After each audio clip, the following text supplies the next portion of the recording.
The Buzz with Jess Lujan. Okay, we're back again with my in-studio guest, Senator Dennis Rodriguez Jr. Senator, before we went into break, we talked about the request for information from GIDA.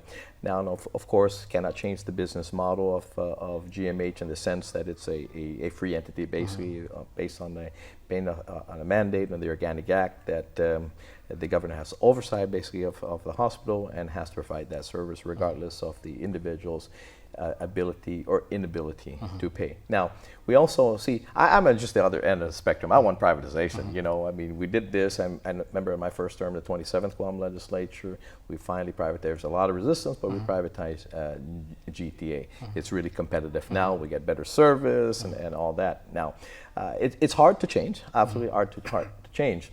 But also, I mean, we have gone, and I know this is not coming from you. This is from me. Okay, is that we have in years past amended, of course, the Organic Act. You know, of course, to allow us for have our elected governor, our elected AG. Okay. What else? Oh, yeah, removing the governor as the Board of Education, but having the government, which is us. That's okay. right. As a result of course, we have elected a school board now, and there are a couple other entities. Of course, the consolidation of the court. There's one court now, basically. And so we have done that in the past. We have gone and amended the Organic Act because, you know, we've come to that point where we have matured. Okay. Now, also we have, and then for decades we have seen the hospital situation. Okay. Unless we find a designated source of funding, it's a free institution, okay? But I think the unfairness in this, and again, is that there are people that have the ability to pay, people who don't. But the ones that always get caught up with this are the ones that have the ability to pay, because you go today and they'll say this is how much it costs. Maybe next week or next year they'll say, the same procedure now it costs you more, and we understand again cost of living rises, but it's always on the backs that people that can pay as opposed to not, and again, so whether it's person or individuals that don't pay, whether you increase it 10%, 100%, 1,000,000%, it really doesn't matter. But it takes that people. We have the manamkus, we have people who are right there in that edge. Now, when you increase again, this may be the one that would just pushes them over. So then you have, again, every time there's an increase, not to say that increases are not needed, but every time there are increases, you push people over the edge. So other than a designated source of funding, if we're going to keep that mandate, we're going to keep it without changing it, we're going to have to constantly increase taxes, whatever it may be.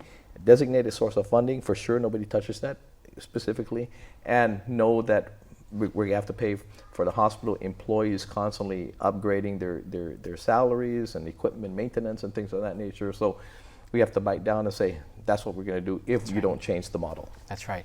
And Senator, you know, this was about 4 years ago that I introduced a measure that would have dedicated about $9 to $10 million annually to the hospital. This was assessing a 4% fee on all health insurance premium on island, because we know that health insurance, you know, there's no taxes that they pay because of a legal contract they have with the government of Guam that was back in the early 90s. It was a qualifying certificate. The QC. Yeah. The QC.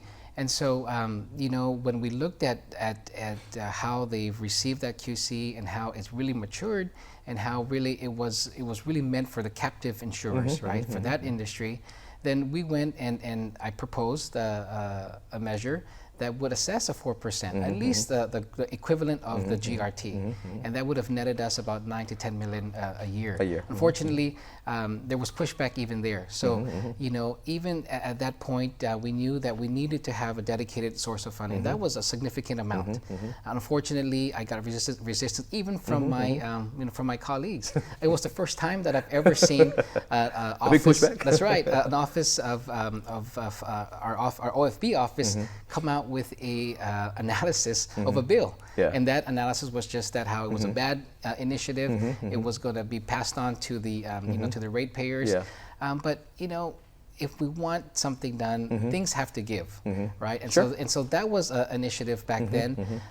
So that that failed, and so you're right. We have, if we're going to keep on, we're going to have a dedicated source, and a source that is significant. Now we've converted that idea that of 4% assessment into the gaming tax now, that which nets us about $2 million a year, and that's dedicated for a specific service at the hospital, which is the urgent care, which has been a success up to this point. I know some have in the community have kind of targeted that, but it was never meant to be a profit service of the hospital. It was meant to address a problem of overcrowding at the hospital.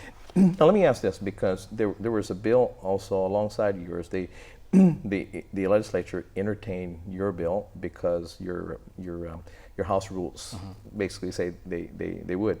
The other bill was not entertained because it's not one of the senator's bills; it's a governor's bill. But the governor's bill contains basically a bar mechanism, a big bar mechanism as well, to redo, I think, the Z wing of GMH, and to enhance its services and the delivery of services and all that. So it was a holistic look at GMH. Now, I don't think anybody will argue the fact that, wow, who would argue not wanting, again, a state-of-the-art hospital, a gem of a hospital. But again, I go back to what we discussed before. Somebody's got to pay for it, right?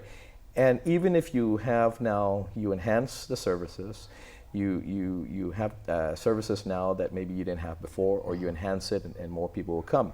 Now, when you agree that, yeah, you will probably have more paying customers, but you will also have more customers as well that won't be able to pay, and you can't turn them away. You can't discriminate between, hey, this and that. And you would have to still maintain the buildings. You have to maintain the equipment. You have to constantly make sure that your employees are satisfied, because the better your services are, the better your employees become, the more your employees are sought after by other organizations. So there's a constant thing, and it's never a decrease in pay or all that. It's always an increase, and it's always in the backs of the taxpayers. So again, your thoughts on that mechanism, because again, if we don't change the model and how it's done, I mean, I'm not a rich man, but I think I know that we can't borrow ourselves to prosperity. That's right. And number one, I agree. The Z wing needs to come down. I don't agree with at least the proposal that's in front of us now, which is just to go borrow over $100 million as is, right? As is, and build it up. There's not enough details in that plan to be able to even get me on board with that. Because just like you, I do have those concerns. Let's say we do get that money and we build it up. We're still going to have that problem of individuals that are going to need to come and seek their services. I recognize, and I'm glad that they're thinking about bringing more services there at the hospital, but it doesn't change the fact that if we don't get more people insured or get them a way to have a payer connected to them, it's never going to work. It's never going to work. And so, we have to discuss this more. And I also want to look at what the request for information on the public-private partnerships could have, because that could be a potential if we want to build up partner with a private entity that would take on that task. And I think again, as you said, because I got to go on a break again, but all healthcare individuals, everybody should sit at the table. We're not too far away. There's not borders, keeping us from communicating, and put everything at the table, agree to disagree, and come up with some logical solution. That's right. Be right back.